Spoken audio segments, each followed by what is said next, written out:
I am a 20-year-old girl. My height is 162 cm. My weight is about 100 Jane. The story begins in 2022, when I was 17, about to turn 18. Before graduating from high school, I joined my university's Facebook group. I created a group with 6 people. We all had a great time chatting in it. When it was time to choose a roommate, a girl named Jane wanted to room with me. I was excited that someone wanted to be my roommate. We talked a lot through phone calls and texts, but I hadn't met her in person yet. Soon came the orientation. Jane and I finally met. She didn't look like the type who would kill me, so I felt confident about my roommate choice. Still full of confidence, we kept chatting. Soon it was time to move into school. There's something I should mention. I had a boyfriend named Walker. We started dating in May. I originally planned to break up with him before school started in September, but he wouldn't let me break up.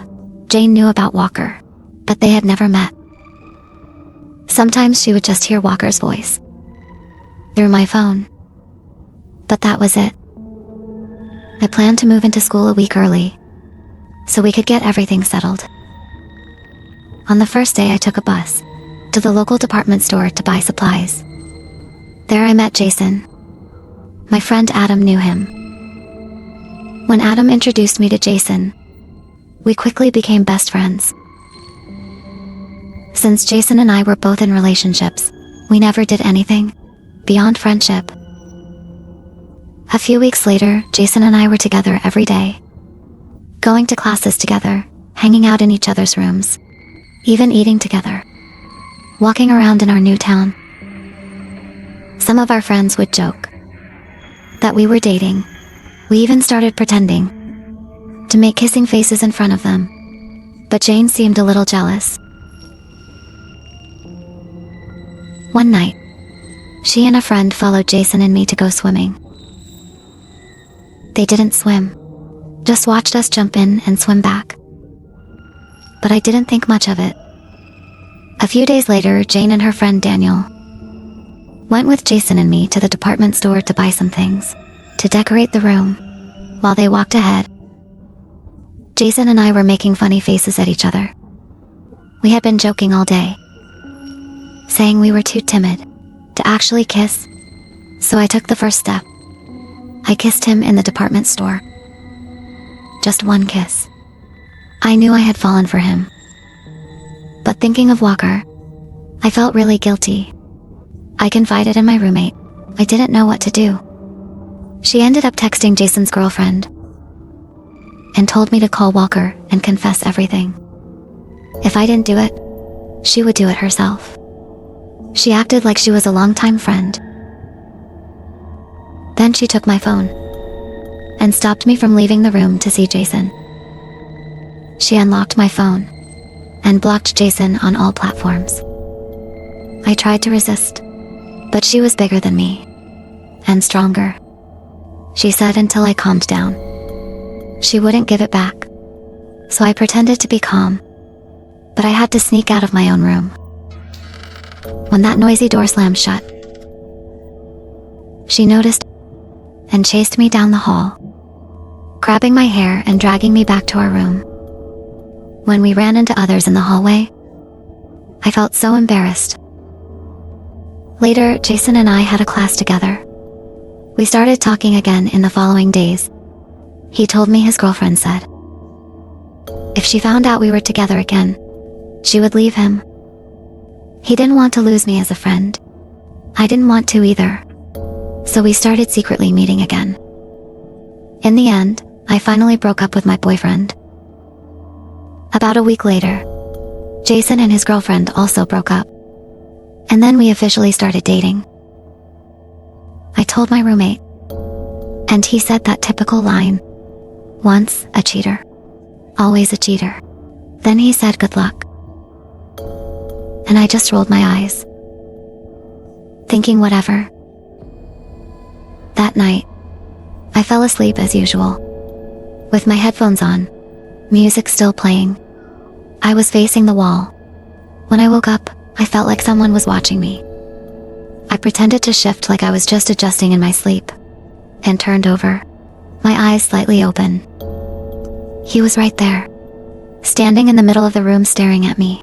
One could only see his silhouette, but I just knew he was watching. Like the teacher said, I completely forgot about it the next morning. I thought it was just a dream.